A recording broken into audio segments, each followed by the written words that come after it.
Have you ever walked into a room and nothing obvious happened, but something shifted? People got quieter, someone cracked a joke at your expense, a conversation subtly changed direction, and later you went home wondering, did I do something wrong? Now, if that question feels familiar, stay with me, because what I'm about to share may completely reframe how you see yourself and others. Now, if you are a high value person and you're also smart, confident, kind, and successful, you carry a combination most people are never warned about. Not because it's dangerous, but because it's threatening.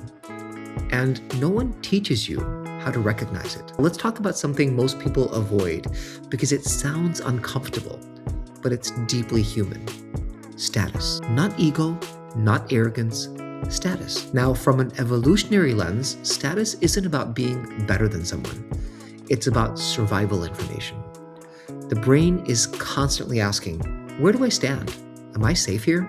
Do I measure up? And here's where it gets interesting. Good looks? That's genetic currency. Intelligence? That's resource currency. Confidence? That's ranked currency. Kindness? That's social safety currency. When someone has one of these, people admire them. When someone has two, people respect them. When someone has all four, you are no longer just a person in the room.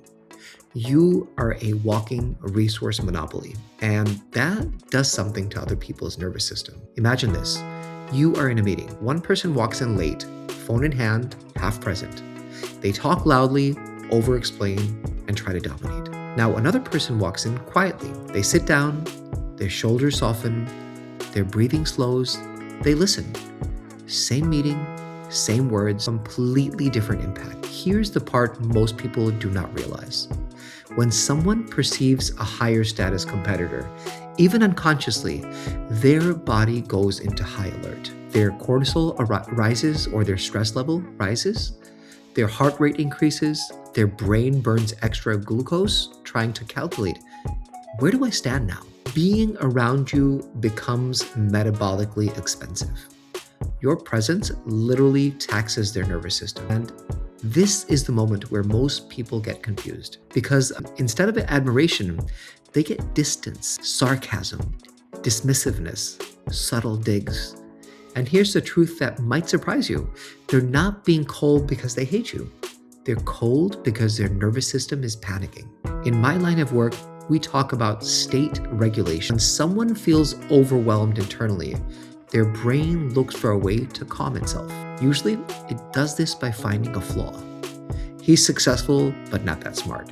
She's confident, but kind of awkward. That story releases pressure. It lets their system relax. But when you're a quadruple threat, smart, confident, kind, and successful, their brain surges and cannot find the flaw. So it creates relief another way, by lowering you, interrupting you, humbling you, making you smaller. Not because they're evil, because putting you down gives them a quick hit of dopamine.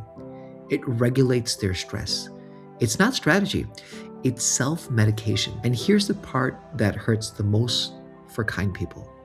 If you're generous, if you don't retaliate, if you give the benefit of the doubt, you become a high value, low risk target. They can discharge their anxiety onto you and pay zero cost. That's why it feels so confusing. So let me say this clearly.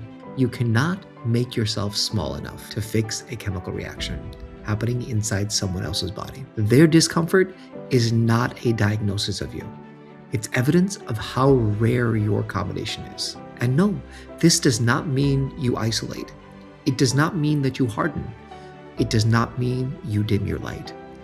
It means you choose where and with whom you share your energy and your time. Real leadership, real presence does not come from performing. It comes from being regulated. When you are steady, others feel it. Some will rise, some will resist. And both responses tell you something. So stay kind, stay grounded, stay present. Not to prove anything, but because the world needs people who don't lead through fear, but through safety. If this message resonated with you, you are not alone.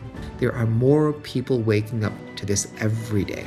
We rise together not by shrinking, but by staying steady. If this message resonated with you, please share it with someone that it could help. And please hit like and subscribe. It means a lot to me. Thank you, and see you in the next one.